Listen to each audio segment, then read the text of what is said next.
Hello friends, how are you? So I'm finally doing that thing that I've been meaning to do for a while now, which is to make a separate palette out of my Himi gouache set. But mine were dry as butt crack, so I had to wet them down first and then put them away for about a day.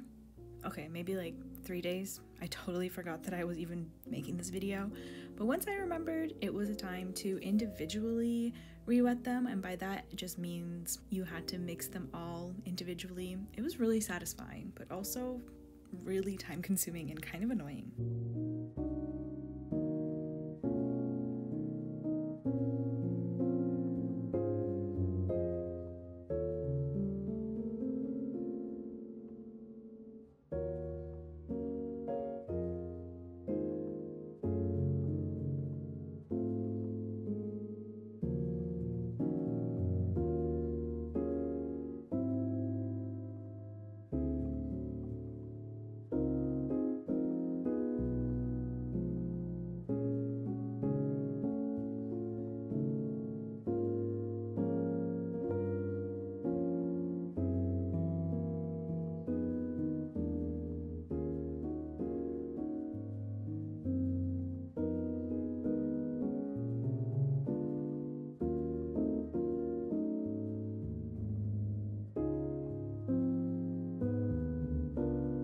I hope that you enjoyed that little montage, but let's just move on to the actual fun stuff, shall we? So I went on everybody's favorite capitalist overlord platform and I ordered the cheapest palette that I could find. I think it was like $11, and then I had a $5 coupon, so it was like $6 in total.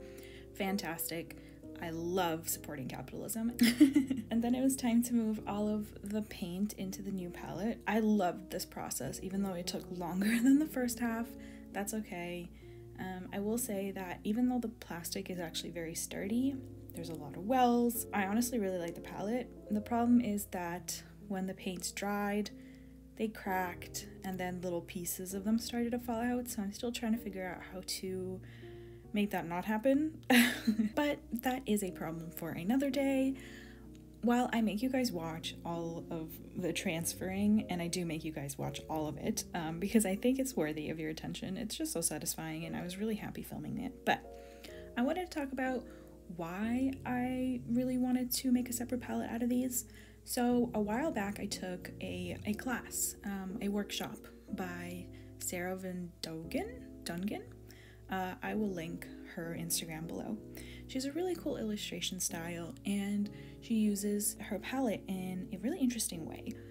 She just has dry gouache and she uses it quite watered down, and she kind of mixes everything really quickly. So I took inspiration from that and I wanted to build my own palette.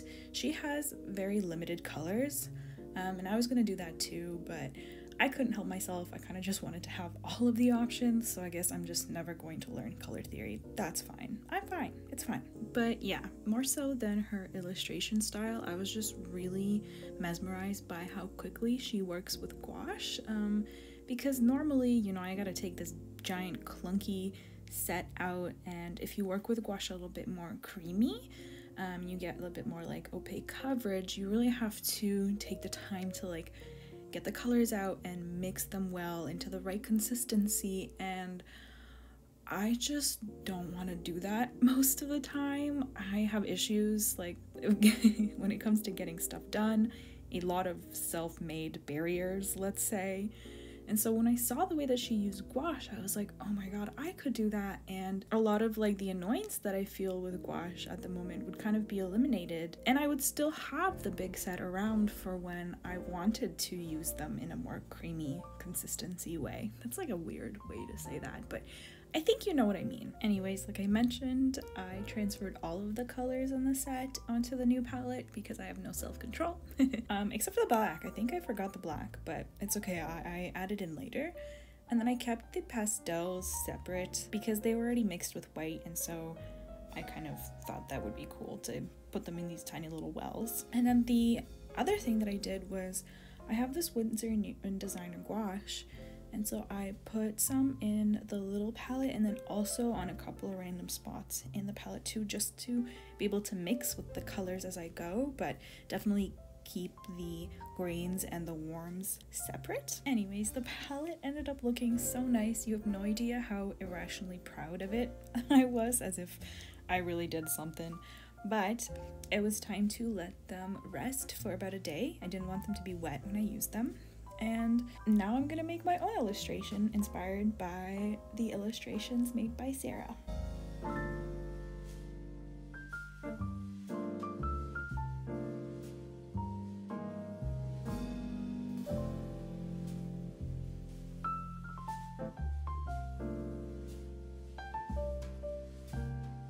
So Sarah has this really interesting, like, simplified but very stylized style, very like children's book-esque. She draws a lot of her surroundings and herself in those surroundings, and she kind of works with flat layers of gouache at first, and then she will add more details with pencil crayons, Posca pens, etc., etc.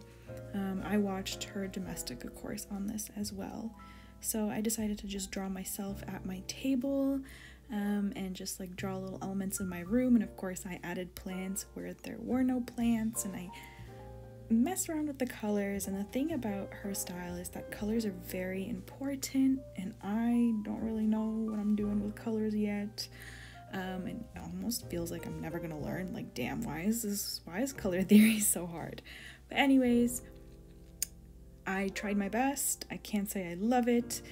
There was just something that was off. Maybe I shouldn't have gone with a dark floor. I'm not really sure. But I just powered through and then came in with pencils and just kind of added details and patterns and texture wherever I could. I don't really know what I was doing, but it was really fun, and I think for a first attempt, it was really good. I really liked it.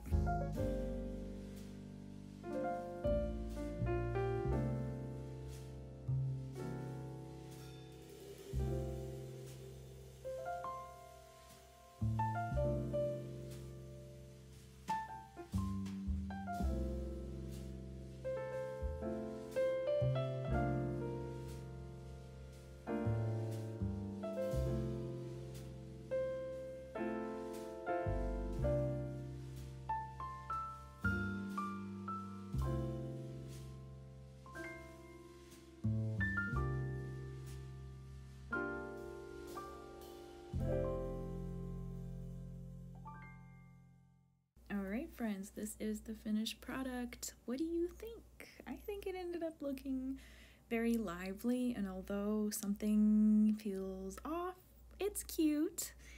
I like it. It was fun. Yes, I did misspell clutter. You can find me and fight me about it.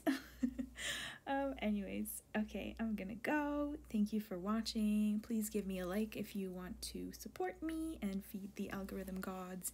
And I will see you next time. Bye!